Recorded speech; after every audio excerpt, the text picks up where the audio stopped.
UP board 2024 की तैयारी है। फिजिक्स के, भौतिक विज्ञान के 10 अति महत्वपूर्ण प्रश्नों के साथ हम उपस्थित हैं।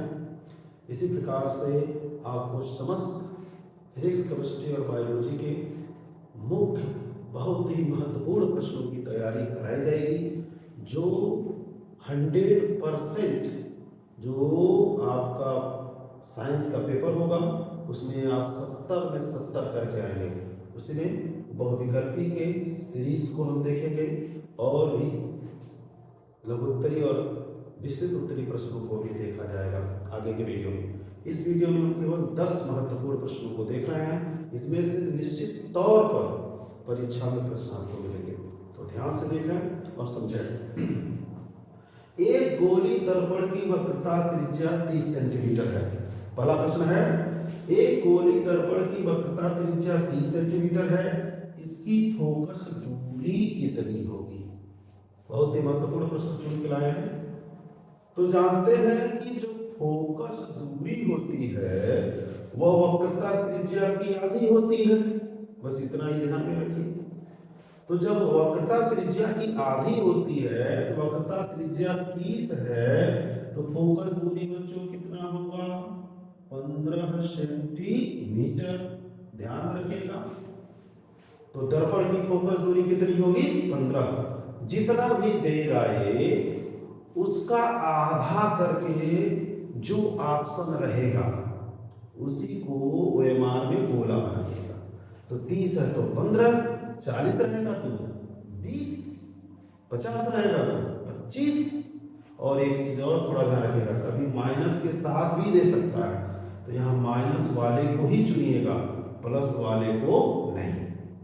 अगर जो ऐसे दिया है तो कोई बात नहीं है, 30 है तो 50 चुन लीजिए।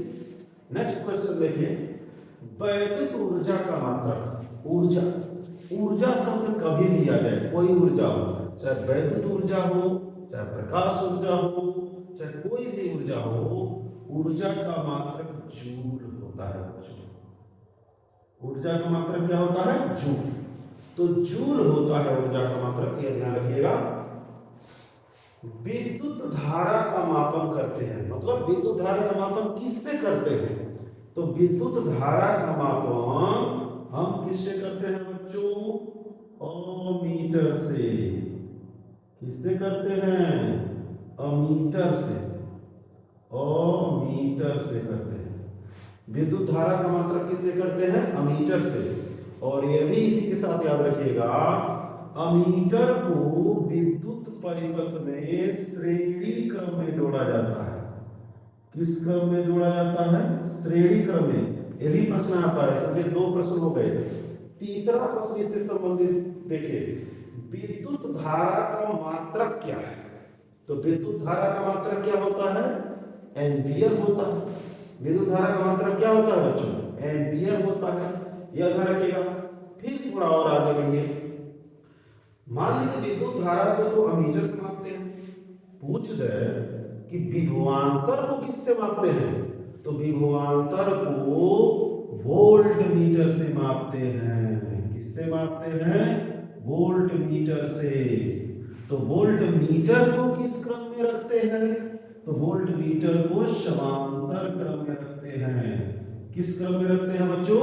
समांतर क्रम में रखते हैं। तो यह 3, 4 प्रश्न, 4 प्रश्न हो रहे हैं। विद्युत धारा को किससे मापते हैं? अमीटर से। विद्युत धारा का मात्रक कौन है? एम्पियर है। विद्युत धारा को किस क्रम में जोड़ते हैं? श्रेणी क्रम में जोड़ते हैं। सॉरी, अमीटर को किस क्रम में जोड़ते हैं? श्रेणी क्रम में जोड़ते हैं। अब फिर देखिए, यहाँ पर विभवांतर को किससे मापते हैं? वोल्ट मीटर से मापते हैं। विभवांतर का मात्रक क्या है? वोल्ट है। विभवांतर को किस क्रम में वोल्ट मीटर को किस क्रम में जोड़ते हैं? समांतर क्रम में जोड़ते हैं। तो यह ध्यान रखिएगा, वोल्ट मीटर को किस क्रम में जोड़ते हैं? समांतर क्रम में जोड़ते हैं। तो ये सारे प्रश्न आपको तैयार होने चाहिए। फिर देखें आगे, अगला क्वेश्चन है आपका, कह रहे हैं कि किसी वस्तु का आभासी, ध्यान दीजिएगा, आभासी, क्योंकि प्रतिबिंब 2 प्रकार के होते हैं, आभासी और वास्तविक। तो आभासी सीधा और बड़ा, आभासी प्रतिबिंब प्राप्त करने के लिए वस्तु को उत्तल लेंस, कौन सा लेंस, उत्तल लेंस के सामने कहाँ रखते हैं। जानते हैं लेंस दो प्रकार के होते हैं, एक होता है अवतल और एक होता है उत्तल। तो अवतल में तो केवल एक ही प्रकार का प्रतिबिंब बनता है, आभासी, सीधा, वस्तु से छोटा। लेकिन उत्तल लेंस में 6 प्रकार के प्रतिबिंब बनते हैं।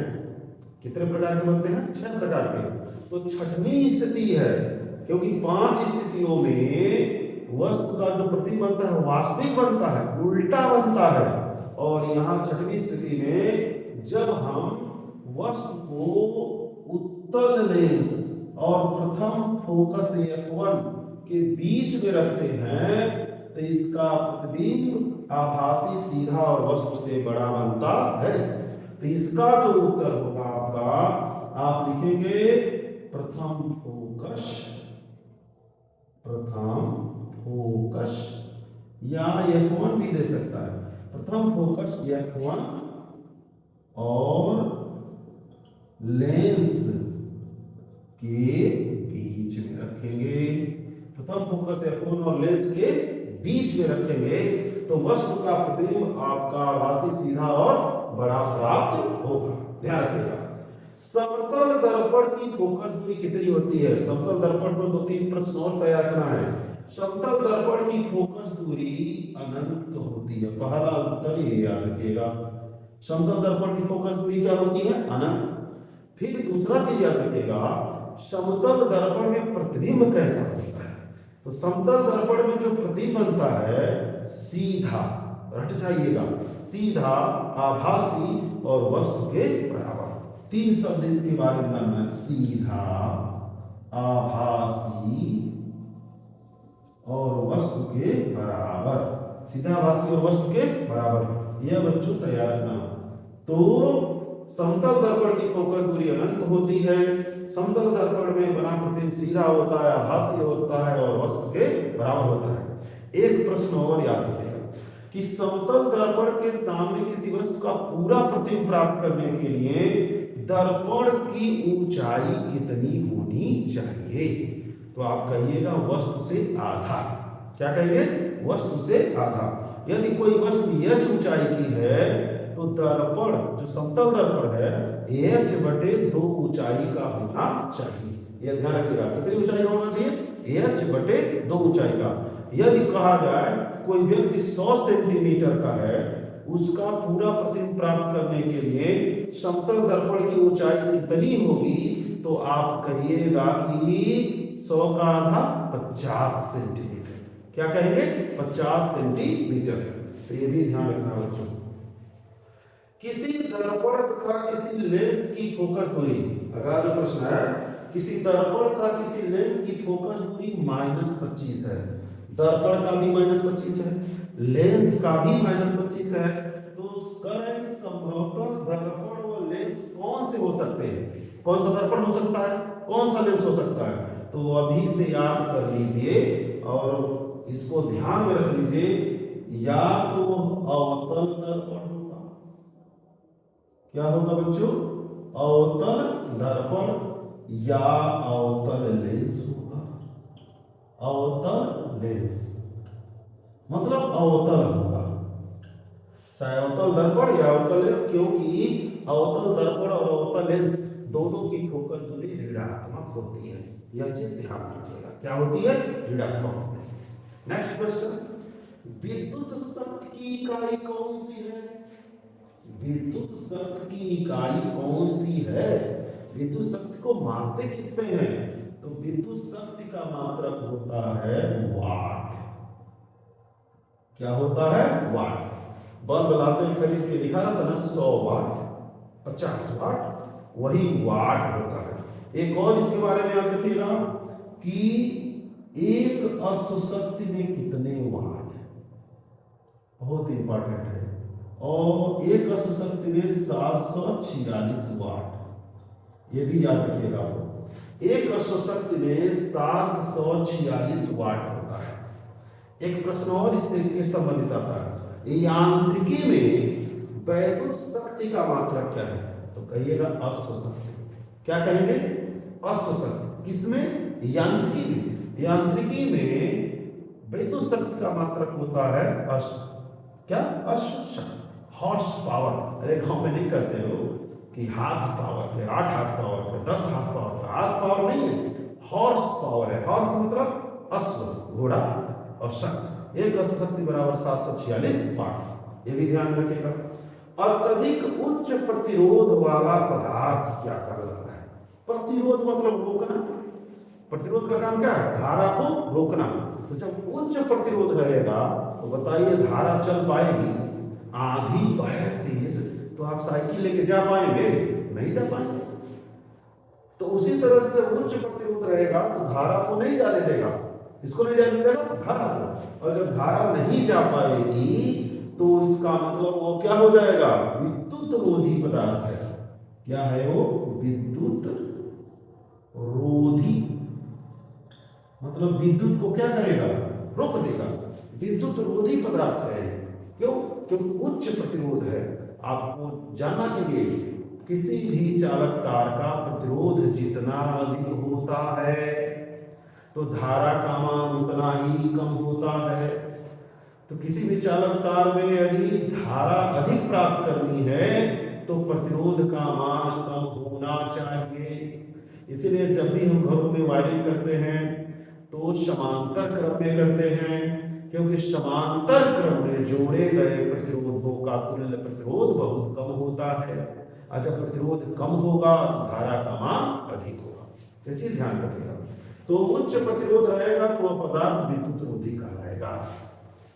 किसी विद्युत केतली में प्रवाहित धारा 3 गुनी कर देने पर केतली में उत्पन्न ऊष्मा की मात्रा कितनी हो जाएगी? तो आप एक सूत्र पढ़े हैं, H बराबर I² RT बाई 4.2 कैलोरी। क्या लिखते हैं? कैलोरी। क्योंकि ऊष्मा का मात्रा क्या है बच्चों? कैलोरी। ध्यान रखिएगा, ऊष्मा का मात्रा क्या है? कैलोरी। तो I² RT है, I² RT। तो देख रहे I का स्क्वायर है, I ही क्या है? धारा। तो धारा जब 3 गुनी हो रही है तो यहाँ 3 का स्क्वायर करना पड़ेगा। कि नहीं करना पड़ेगा? तो 3 का स्क्वायर क्या होगा बच्चों? 9। मतलब 9 गुनी हो जाएगी। कितनी हो जाएगी ऊष्मा? 9 गुनी। अगर जो कोई पूछ धारा 4 गुनी होगी तब तो ऊष्मा कितने गुनी होगी? 4 का वर्ग 16, तो 16 गुनी हो जाएगी। यह ध्यान रखिएगा। लास्ट क्वेश्चन, एक व्यक्ति दूर स्थित वस्तु को देखने में असमर्थ है। दूर का नहीं देख पा रहा है भाई, वो बेचारा दूर का नहीं देख पा रहा है, असमर्थ है, दूर का नहीं देख पा रहा है। उसके नेत्र में कौन सा दोष है? दूर का नहीं देख पा रहा है मतलब पास का देख रहा है। पास मतलब निकट। निकट का जब देख रहा है तो निकट दृष्टि दोष है। निकट का जब देख रहा है तो कौन सा दृष्टि दोष है? निकट दृष्टि दोष है बच्चों। कौन सा है बताइए आप लोग? निकट दृष्टि दोष है। क्या है? निकट दृष्टि दोष है। तो एक व्यक्ति दूर स्थित वस्तु को नहीं देख पा रहा है, इसका मतलब निकट दृष्टि दोष है। और निकट का उसको दिखाई दे रहा है, दूर का दिखाई नहीं दे रहा है। दूर का क्यों नहीं दिखाई दे रहा? तो जरा इसको समझते हैं। मान लीजिए आंख है और यहाँ पर ये लेंस होता है। ये मान लीजिए यहाँ दूर स्थित कोई वस्तु से प्रकाश किरण जब आती है तो यह रेटिना से पहले नहीं जाती, और जब रेटिना से पहले मिल जाएगी तो प्रतिबिंब तो भाई रेटिना पर न बनता है वो। तो जब रेटिना पर ना बनी तो कैसे प्रतिबिंब दिखाई दी? नहीं दिखाई दी। तो एक फैला के यहाँ भेजे पड़ी। तो भेजने के लिए क्या करेंगे? अपसारी लेंस। किस लेंस का प्रयोग करते हैं? अपसारी मतलब अवतल लेंस।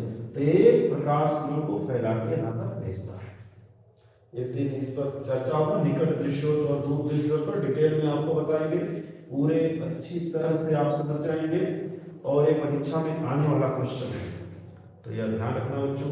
इस तरह से हम बहुत ही महत्वपूर्ण एकदम गारंटी के साथ मानिए कि पूरा का पूरा प्रश्न आपका साइंस का बोर्ड परीक्षा में छपा हुआ मिलेगा। बस रोज देखते रहिए। आप वीडियो को लाइक कर दीजिए और सब्सक्राइब सबसे पहले कर लीजिए, कि जो वीडियो अपलोड हो आपको उसका सूचना मिल जाए और आप उसको पहले देख करके पहले ही तैयार कर लें और परीक्षा में अधिक से अधिक अंक प्राप्त कर सकें। बहुत दिनों का अनुभव है, उस अनुभव का लाभ उठाइए क्योंकि 100% आपको प्रश्न मिलने ही मिलने हैं, एक भी प्रश्न इधर उधर का नहीं आएगा। धन्यवाद।